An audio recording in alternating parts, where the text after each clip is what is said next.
Ladies and gentlemen, climate protection is one of the big topics in this century.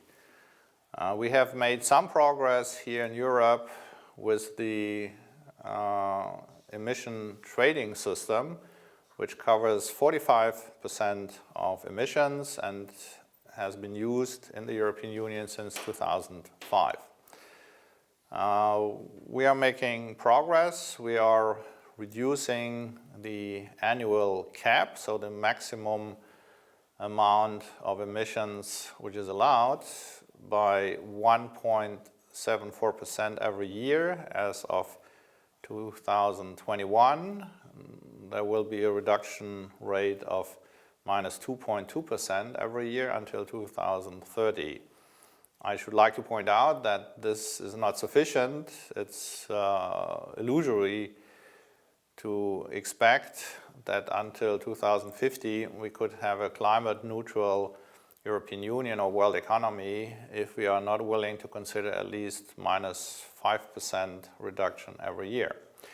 But the emission certificate trading system is wonderful. The allowance price can give very important incentives for firms to do the right thing. Of course, firms which have high marginal cost of CO2 mitigation, they have an incentive to buy certificates, to buy allowances from those firms which face rather low costs of CO2 mitigation, and so the emission trading certificate system is an approach which brings us CO2 reduction at the lowest possible price. This is where we in society are, of course, interested in.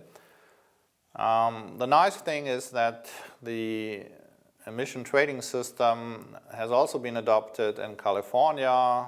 It will be fully operational at a national scale in China next year in 2020.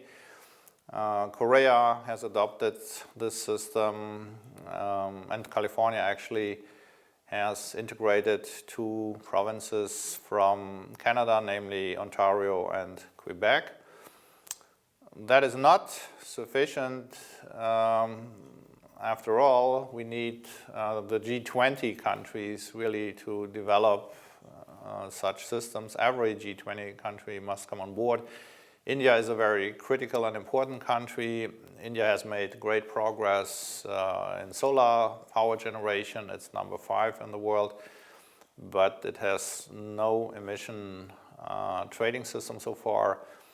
California shows that one can cover indeed 85% of emissions. This is the order of magnitude, I think, which is adequate. The rest could be covered then by CO2 taxes. We know a few things from the literature which are not really taken into account by politicians, neither in Europe nor in the US or in Korea, for instance, or in Japan. In Japan we have 2 prefectures, including Tokyo, where there's also such an emission trading system. Now the point is, if you allocate 20% as free allowances to the company, well then this is neutral for profits when the company then enters an emission trading system. So giving more than 20% is a redistribution effect. It is a redistribution effect in favor of capital owners, of investors, and there's no reason why ETS systems should do something like this. Unfortunately, in the 4th trading period in the EU, that is 2021 to 2030, 40% of the certificates will be allocated for free. This is just twice as much as one should do. Of course, it's an interesting question also what should happen with the revenue generated by auctioning the other certificates. And of course, investment in promotion of climate-friendly R&D projects, that would be quite important. One also should emphasize that there's a wonderful opportunity to reduce the global cost of CO2 mitigation, and that would be simply to integrate all the existing national and regional emission trading systems. So that's very important. That can be done within a few years, would reduce the global cost of CO2 mitigation. And so we have to do basically three things. We should enlarge the percentage of CO2 emissions covered, so move towards the 85% of, let's say, California. We should integrate then the various systems existing, and we should encourage very much the G20 countries, also other countries, to fully adopt emission trading systems. That is quite important. The annual reduction figure for the cap, so the maximum amount of CO2 emissions, should be something like minus 5% at least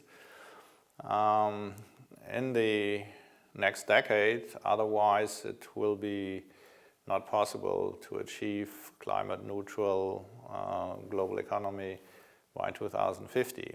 I would like to emphasize one final aspect, and that is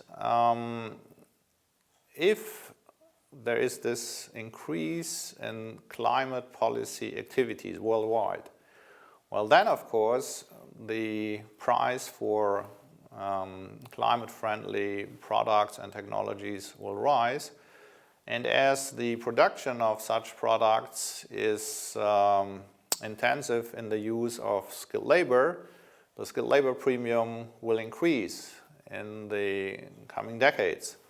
So this will amount to an increasing inequality in the sense that the skilled labor wage premium compared to unskilled workers' wages will increase, and it is not easy for many countries to live then with a very strong increase of inequality. So what can one do?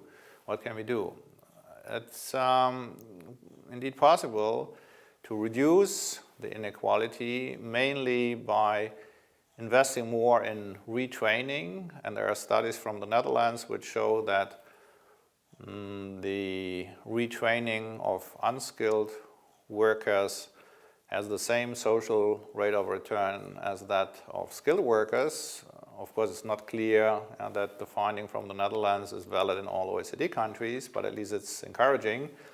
The studies show that one has to particularly motivate the unskilled workers to enroll in retraining projects, but of course governments should provide much more opportunities in this field, and also government will have to invest more. So there are some European countries which invest between 0.2%, 0.02% of GDP to 0.05% in the case of Denmark.